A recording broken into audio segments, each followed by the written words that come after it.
Всем привет! Сегодня у нас на обзоре нечто особенное, а именно аппаратура Radiomaster GX12. И это не просто одна новая аппаратура, а возможно лучшая аппаратура 2025 года. Сегодня мы попробуем понять, так ли это действительно, посмотрим на все ее основные функции, а также кратенько сравним ее, например, с другой популярной аппаратурой Radiomaster Boxer версии Crash. Итак, начнем как обычно с распаковки. Аппаратура поставляется в собственном жестком кейсе, но Radiomaster в этом плане предсказуемый серый цвет, ручка для переноски, все на месте. Я, если честно, редко использую кейсы в повседневной жизни, они занимают много места, но для хранения аппаратуры и ее аксессуаров то, что нужно. И, кстати, об аксессуарах. Вместе с аппаратурой нам дают наклейки, инструкции. Кстати, здесь впервые, по-моему, инструкции, в которой не просто HTX, а что-то хотя бы касательно этой аппаратуры. Также у нас в комплекте идут два сменных свеча. Колесики это уже я поменял. Бей для того, чтобы установить в нее аккумуляторы на 18652 штуки.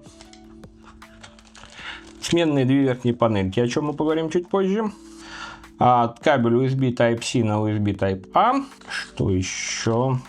Несколько заглушек, жесткие пружинки, мягкие уже установлены в аппаратуре, ключик. И защитная пленка на экран. На этом, в общем-то, по комплектации все, но этого более чем достаточно. Например, жесткие пружины я точно ставить не буду, а пленками на экран я пользуюсь очень редко.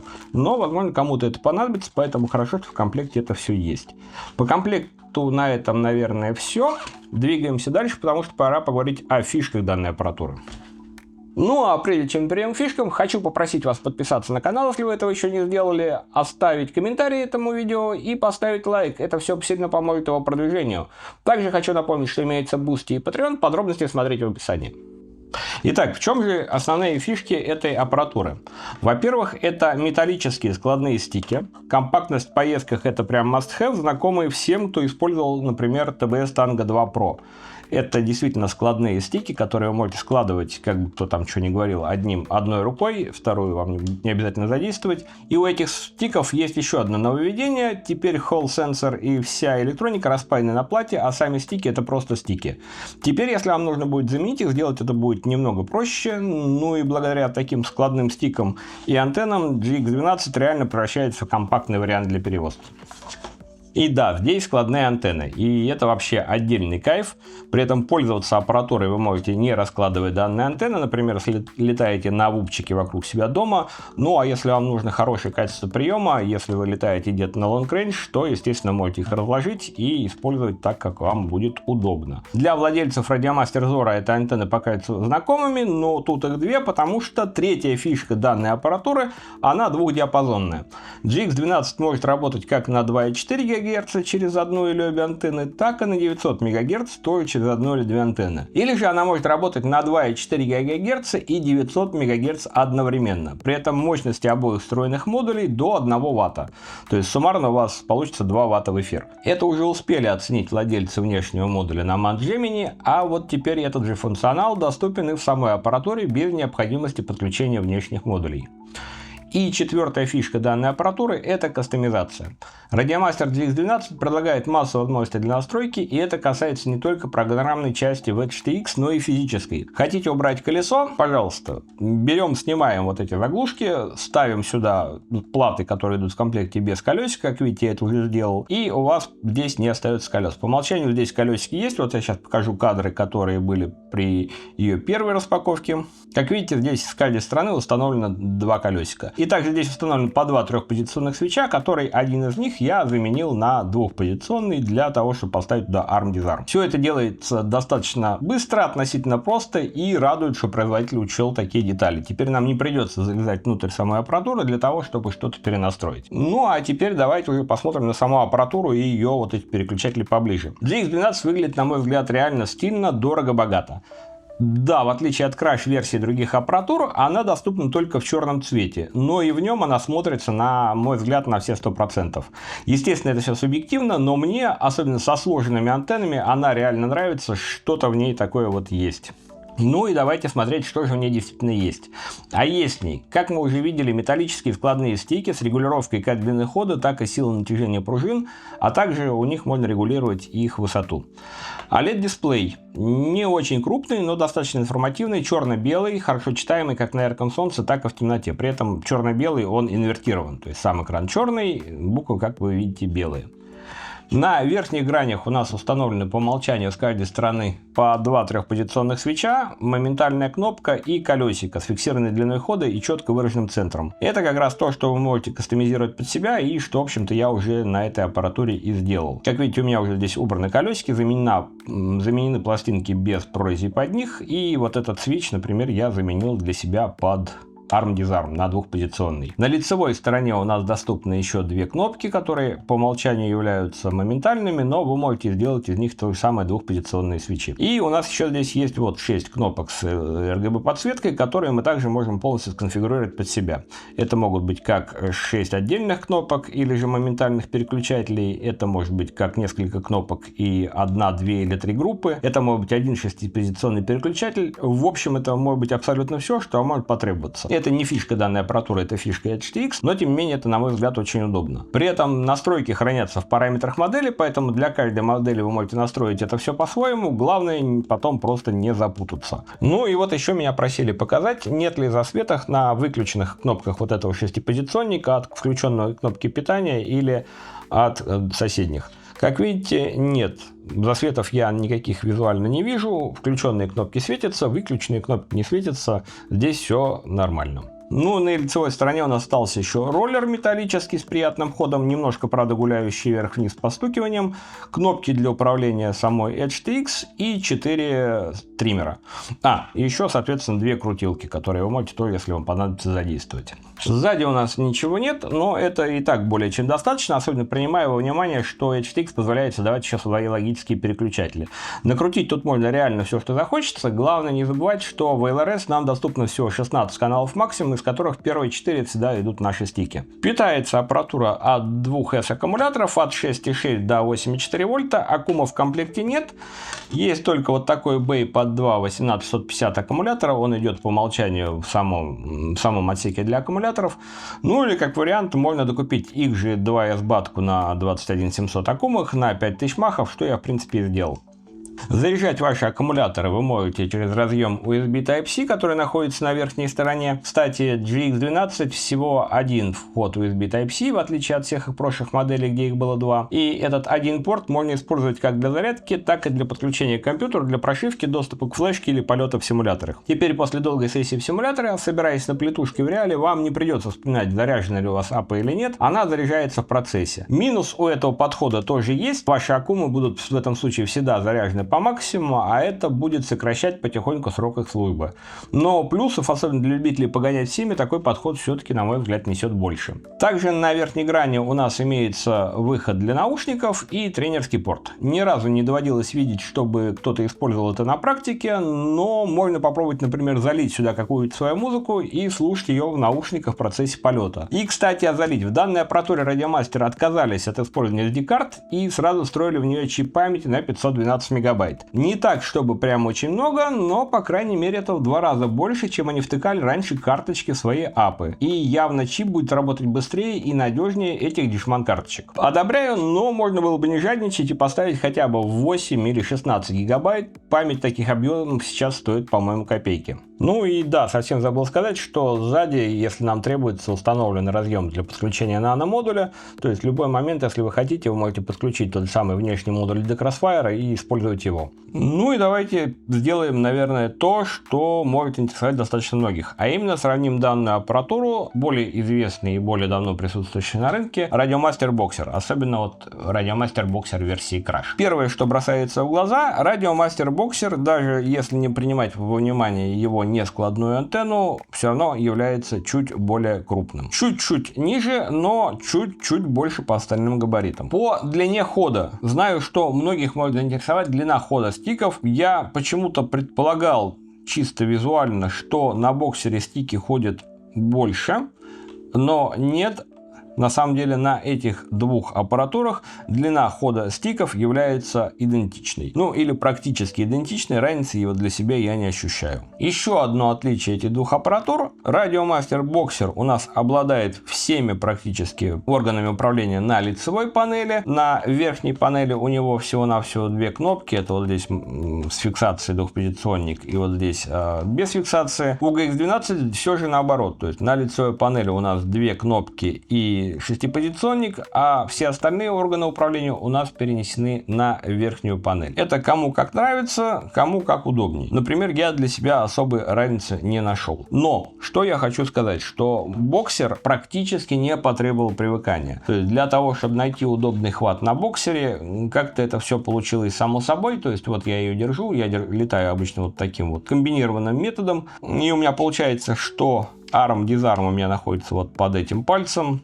То есть, когда я лечу, у меня абсолютно никакой проблемы нет отщелкнуть арм-дизарм. Думал еще, кстати, перенести его на эту кнопку, чтобы получилось как в танге, но не стал. Но при этом на этой кнопке тоже бы никакой проблемы не было, потому что палец у меня, получается, лежит прямо на этой самой кнопке. Ну и два остальных пальца у меня находятся снизу, при этом под одним у меня вот этот удобный достаточно выступ. То есть, по эргономике мне показалось, что боксер чуть-чуть получше, и привыкания практически он для себя не потребовал. По GX12 ситуация получилась несколько другая. Здесь нет вот этой самой подставки под пальцы, поэтому, может быть, наверное, чуть менее удобно. Для себя я нашел положение, когда у меня два пальца находятся на верхней панели, мизинец свободно где-то там висит. Ему вот как раз эта подставка не помешала. Но если у вас полные пальцы, такое положение вас может не устраивать, поскольку здесь не так много места между свечами, и вы можете случайно, например, отщелкивать один или другой. То есть, повторюсь, по эргономике мне показалось, что боксер более удобный.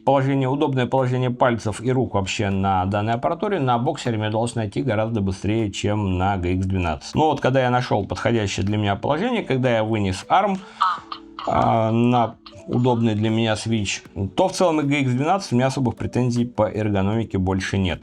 По весу эти две аппаратуры практически идентичны, то есть вот чисто в руках на ощупь я не ощущаю, что какая-то из них тяжелее, какая-то из них легче. Не буду взвешивать, честно говоря, лень настолько сильно заморачиваться. То есть и та, и другая аппаратура по весу примерно одинаково. Если вас устраивает одна, то вас устроит по весу и другая. Ну и, соответственно, наоборот, если вас не устраивает какая-то одна из них по весу, то и вторая вам тоже по весу не подойдет. Ну и что, например, я могу сказать для владельцев боксера, особенно в версии Crash, у кого уже тоже установлены вот эти алюминиевые стики. Следует ли вам немедленно бежать меняться на GX12? Нет. Если вам не требуется дополнительная компактность, особенно за счет складных стиков, если вас это устраивают и такие стики, как есть, если вы сделали, например, мод на складную антенну, или вы часто меняете антенны, если вам не требуется двухдиапазонный передатчик, установленный в аппаратуре, то боксер, особенно если вас он полностью устраивает, смысла менять на GX12 на данный момент я не вижу. Боксер все еще является одной из самых лучших аппаратур в данном форм-факторе, поэтому если он у вас есть, если он вас устраивает, если вам не нужны эти фишки, которые появились в GX12, менять его прямо сейчас абсолютно никакого смысла нет. Ну и на этом вот такое вот краткое сравнение этих двух аппаратур мы закончим и двигаемся дальше. Ну и давайте немножко практического опыта. Я уже успел познакомиться с этой апой и чуть-чуть полетать на ней. Первое, с чем я столкнулся еще до полетов, так это с тем, что хотя верхние панели действительно снимаются легко, но дальше уже не все так просто. Чтобы снять свечи, вам необходимо открутить вот эти гайки, а если у вас нет соответствующего ключа или хотя бы тонкогубцев с изогнутыми носиками, то придется что-то колхозить. Две гайки я сумел открутить двумя плоскими отвертками, а две других были закручены просто на совесть. Поэтому выручили меня кусачки, но краску на гайках я слегка повредил. Будьте готовы к такому развитию событий. Второе. К аппаратуре потребовалось привыкать. И это вроде бы все нормально для новых аппаратур, но при том же переходе с танго на боксер привыкать практически ни к чему не потребовалось. Разве что к дубовым стикам на их пружинах, которые идут по умолчанию. Здесь же мне потребовалось почти 2 вечера, чтобы найти, как держать и руки, и пальцы, и как вообще с ней рулить. Первые несколько баток я летал явно хуже, чем я могу даже в Энгле. Третье. 2 антенны, работающих одновременно, это если не имба, то, по крайней мере, дело хорошее. В принципе, даже на лупчике с керамической антенной на приемнике они мне накинули еще метров 50 минимум дальности. Это прикольно. Но следует помнить, что включенный по умолчанию режим работы этих антенн в виде Gemini стоит использовать только если у вас Gemini приемник. Разработчики LRS нам про это пишут в доке, иначе вместо улучшения связи можно получить, наоборот, ее ухудшение. На практике при полетах вокруг себя я, честно говоря, разницы не заметил, но тем не менее переключился все равно на Switch, когда переключается между той антенной, где лучше всего идет сигнал. Возможно, при long range полетах вас это коснется, поэтому помните и держите это в голове. Четвертое, это кастомизация. Супер, что нам дают такую возможность и без необходимости разбирать всю аппаратуру. Но могли бы, кстати, сразу с завода хотя бы ставить однопозиционный переключатель, благо все-таки где будет ARM получается достаточно логично, поэтому поставить однопозиционник, а трехпозиционный положить в комплект было бы лучше, и вам бы с самого начала не пришлось ее разбирать и крутить, особенно вот эти гайки. По эргономике, пока не нашел подходящее для меня положение рук и пальцев, в принципе, был несколько разочарован, очень сильно не хватало подставок под мизинцы, как на боксер. Потом вроде бы как привык, и сейчас с этим все норм. Или по шестипозиционнику. Расположен он вроде бы красиво, даже разбит под правую и левую руки, но в любом случае, чтобы вам не говорили, переключать его кнопки, не убирая руки со стиков, вы, скорее всего, не сможете. Мало того, вам потребуется достаточно много времени, чтобы привыкнуть, где их искать. Я долгое время пытался жать на триммер, который как раз таки попадает под палец в первую очередь. И если в это время вы в очках, то сколько красивой бы не была эта RGB подсветка, она вам ничего не даст, поэтому ставьте голосовую озвучку на каждый режим, иначе есть риск включить совсем не то, что вы хотели. Что еще? Складные антенны, складные стики — это реально огонь, но стики рано или поздно поцарапают пластик, потому что они хоть над ним вот так вот и висят, но в рюкзаке они к нему прижимаются, особенно если что-то на них давит. И рано или поздно, скорее всего, пластик поцарапается, возможно, что-то можно будет придумывать для переноски сюда поставить. В любом случае, со сложными стиками и антеннами аппаратура получается реально компактная, очень легко убирается в рюкзак и вообще никаких проблем с ней не возникает. И, кстати, по стикам. У людей были опасения, что стики могут вести себя так же, как ведут себя достаточно часто родные стики на Tango 2, из-за того, что тут установлены стики, сделанные по тому же принципу, но нет. Здесь все четко, никаких каналов, ничто никуда не подмешивается, никто никуда не плывет. Да, в принципе, и на той же Tango, на стиках от Пирадрона, да, которые стоят почти как сама апа, тоже ничто никуда не плывет и не подмешивается. Проблема только на родных стиках пластиковых от TBS. Так что здесь стики сделаны хорошо, по крайней мере, на данный момент к ним у меня никаких претензий нет. Ну и давайте уже подводить потихоньку итоги по данной аппаратуре. У меня были сомнения, потому что я заказал практически одновременно и боксер Crash, и GX12, и не знал, какую я в конце концов себе оставлю. В итоге я принял решение, что оставляю себе GX12, и она выиграла по нескольким позициям, и вот эти позиции. То есть складные стики, складные антенны, то есть компактность и вес. Да, это для меня must-have, то есть это для меня практически определяющий фактор, но мы не говорим про Pocket, который это совсем другая история, Pocket нет. По этой же причине я долгое время фанател от Tango 2, и если бы у меня сейчас не появилось слишком много дронов на ELRS, я бы, наверное, на Tango 2 и оставался. Но, опять-таки, захотелось, уж будем честны, чего-то новенького. Все-таки Tango у меня сколько, уже 2 года. Я к ней уже привык как-то, и захотелось на что-то поменять. Тем более вышли такие замечательные аппаратуры.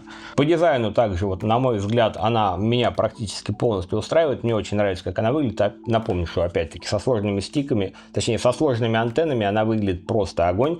Мне очень это нравится, поэтому тоже это был плюс-фактор, невзирая на все цвета боксера Crash. Возможность кастомизации под себя. Не уверен, что я когда-нибудь дальше в будущем воспользуюсь этими возможностями еще раз. То есть я себе поставил арм-дизарм, убрал колесики и на этом успокоился.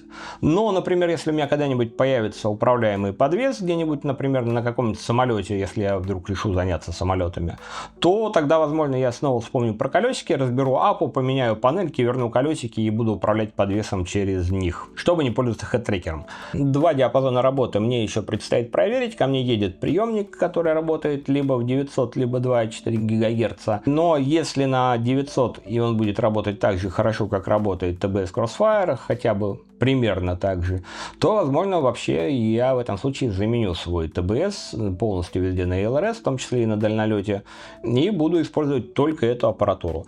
Да, она все равно чуть крупнее, чем Tango 2, но, тем не менее, она уже вполне, опять-таки, напоминаю, хорошо влезает в рюкзак. Если же говорить в целом, то для кого данная аппаратура? Да, практически для любого, кого устраивает ее габариты, кого устраивает ее стоимость и кому она нормально может лечь в руки. В ней есть все, что нужно как начинающему, так и опытному пилоту.